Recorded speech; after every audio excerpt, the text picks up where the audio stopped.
Share market में, stock exchange में और हमारे माशरे में जो एक शक्ल है जिसको इंट्राडे ट्रेडिंग कहा जाता है, जिसका बहुत तेजी से रिवाज हो रहा है, लोग इसमें दिलचस्पी ले रहे हैं, तो शरीयत इंट्राडे ट्रेडिंग के बारे में क्या कहती है, आइए हम इसे समझते हैं। देखिए, आम तौर पर लोग इसमें बहुत टूट रहे हैं क्योंकि ये इजी मनी का जरिया बन गया है।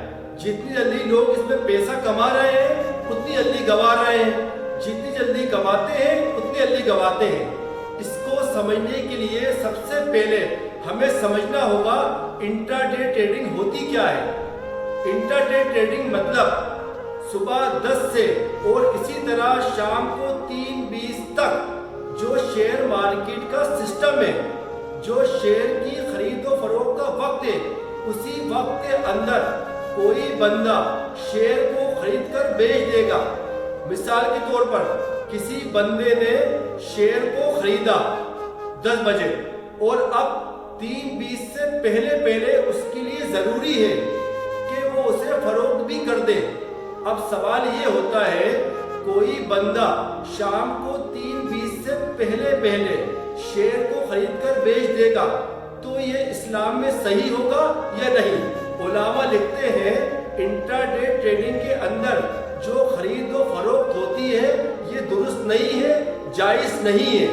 इसकी 2 वजूहात है, मैं आपको 2 वजह बताता हूँ। पहली वजह तो ये है, किसी भी चीज को बेचने के लिए लाजिम ये है कि पहले उस चीज को अपने कब्जे में ले, अपनी मिल्कियत में ले और फिर आगे उसे फरोख्त करें।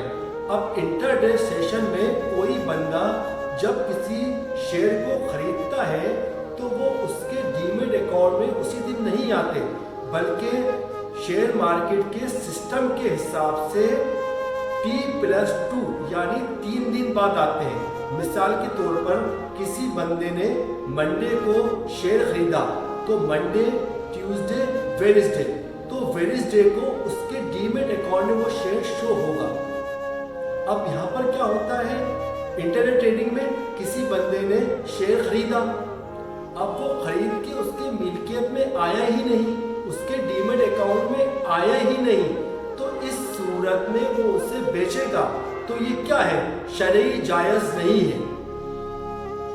दूसरी वजह क्या है, हदीस मुबारक में हज़रत मोहम्मद मुस्तफ़ा सल्लल्लाहु ताला अलैहि वसल्लम ने इरशाद फरमाया कि जो शर्त के साथ मुल्हक हो, यानी जिसमें रूल्स, रेगुलेशन और शर्त जुड़ी हो, वो चीज हराम है। अब यहाँ क्या हो रहा है इंट्राडे ट्रेडिंग में, किसी बंदे ने सुबह 10 बजे शेयर खरीदा, अब सबसे पहले तो वहां शर्त आ गई कि भाई उसे 3:20 से पहले उस शेयर को बेचना है। अब वो उसके मिल्कियत में ही नहीं आया, उसके कब्जे में नहीं आया और उसे वो बेचना पड़ना है। अब मानिए किसी बंदे ने सुबह 10 बजे शेयर को खरीदा, अब वो इंतजार कर रहा है कि शेयर के रेट बढ़ जाए, अब वो बढ़ नहीं रहे और कम हो रहे हैं। अब वो बेचारा इंतजार करता जा रहा है, वो 3:20 हो गया।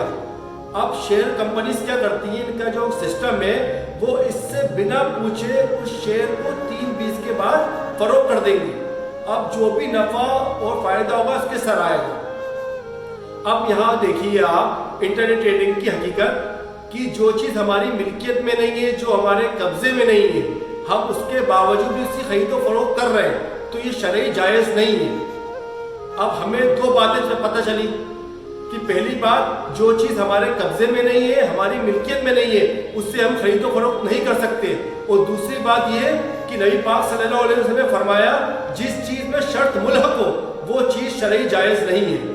तो इससे बचिए, शेयर मार्केट से बचिए, स्टॉक एक्सचेंज से बचिए, इंट्राडे ट्रेडिंग से बचिए और अपने दोस्तों को और अपने रिश्तेदारों को भी बताएं कि ये चीज़ गलत है, हराम है।